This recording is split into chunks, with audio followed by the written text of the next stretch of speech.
Good evening, my name is Odie Hawkins, and I'm saying hello to you from a chilly night in Long Beach.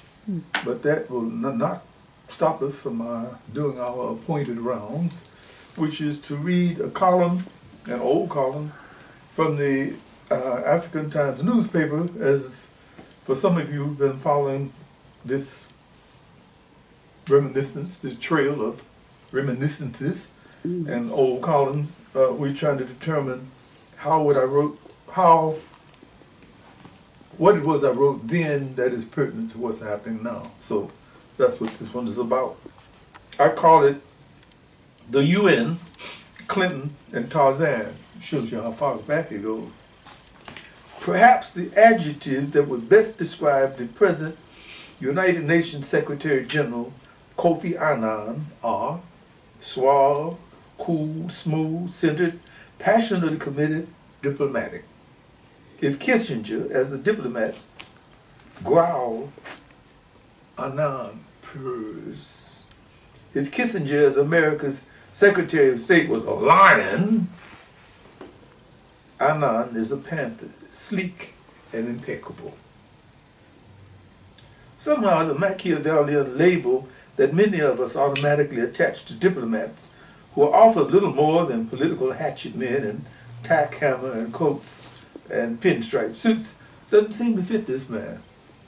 On a recent late-night talk show, he kept on insisting, in his quiet, eloquent way, that the United Nations is still the most logical vehicle for bringing peace to a war-ridden world. Wow.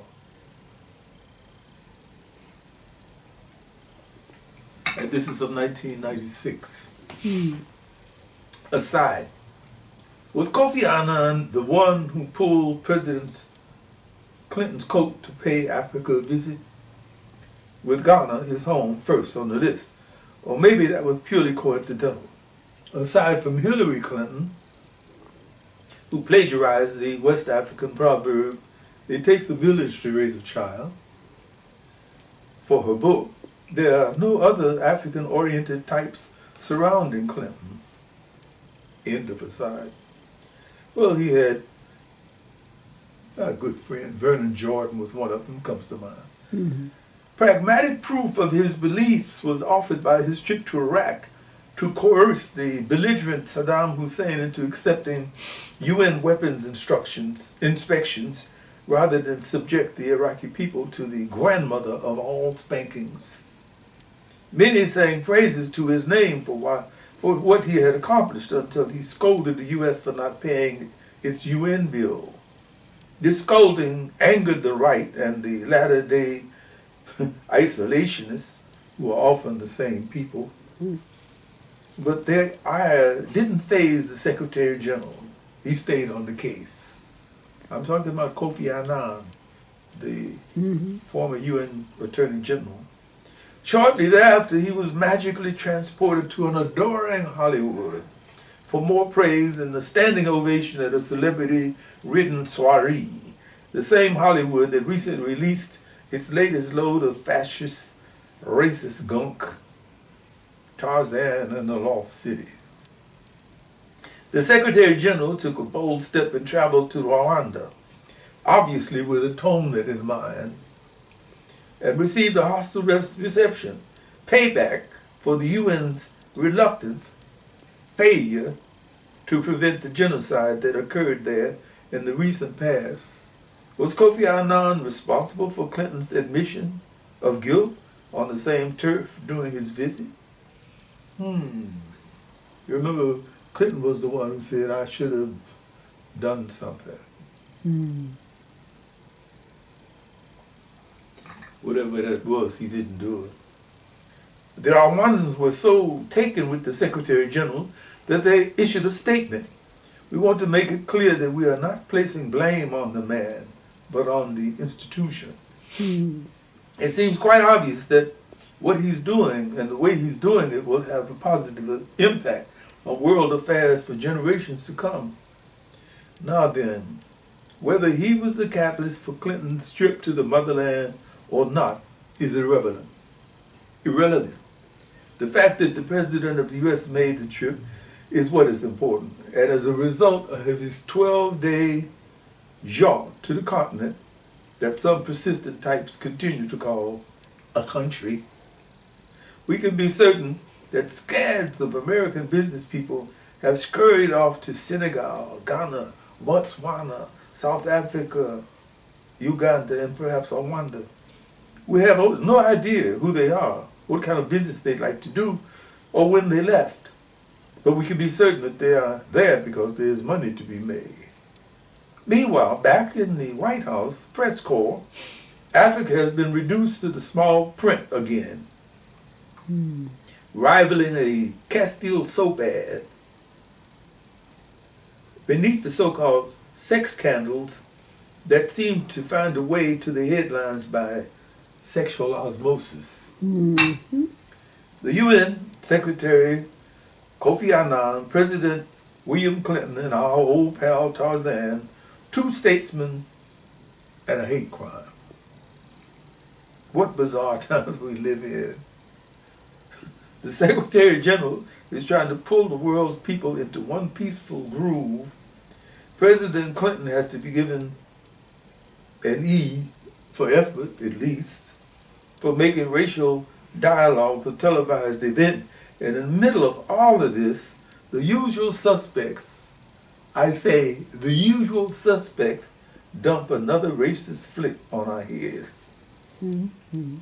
No need to rant and rave about the obvious absurdity of it, once again showing us a half-naked Cro-Magon swinging around Africa. Perhaps it would be more instructive to check out the the mindset that is responsible for this capsule review of Tarzan and the Lost City in the liberal LA Weekly. This is what they said. That they said. Right. They didn't probably say it. I just said that maybe they could have said it if they had wanted to. Quote, the Saturday matinee Tarzan was surprisingly full of kids and old people, everyone hoping for a decent jungle picture. Mm-hmm. If Tarzan and the Lost City didn't thrill them, at least it was a tiny bit better than expected. Mm-hmm. The bees that swarm over Tarzan to hide him from the bad guys are pretty cool. And the natives banging those big drums in front of the Temple of Doom are a nice touch. Mm-hmm. Too bad director Carl Schlenkel Mm-hmm. is so reluctant to linger lovingly over such old-time devices. When Tarzan lets loose his famous yell, oh!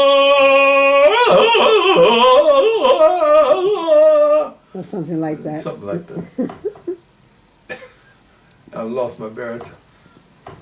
When Tarzan lets loose his famous yell, the jungle should stop in its tracks and doesn't. Casper Van Gien, as Tarzan, seems primed for silliness. Mm-hmm. And heaven knows he's a looker. But when he slips into that loincloth and straps on his bow and arrow, the director hurries past, failing to recognize that ogling a nearly half-naked hunk is half the appeal of what John Irving once called male nibble movies. So there. So, yeah. I know it comes to an abrupt end, but that's the way the movie ended. Well, that's the way life can be sometimes. Moving right along. Tarzan, I'm so glad you left. Yes. Where did he go? Well, they're waiting for a new one, I gather. Okay. I always look at the Kevin Costner movie, Dancing with Wolves. Okay. It's Tarzan on the plains. Kind of, yeah. You know, they suddenly take this the soldier, this white guy, and make him into a Sioux warrior. Yes, it And is. of all things, lo and behold, out there in the middle of the North Dakota plains, he stumbles across the only white woman in my house, who happens to be a captive of the Sioux, who has become so soothed herself that he doesn't recognize her as a white woman. Maybe it's because she hadn't had a bath in a while. No, they bathe. Well, it has something to do with her hair. Okay, yes. Anyway, sun exposure. having said all that, that was the column within. Okay. Your website is www.odiehawkins.com. And here you are tying the past to the present and showing how well that's exactly what I'm doing. They are so with similar. all my heart. Gotcha. See you tomorrow night. See you tomorrow night. See you tomorrow night. This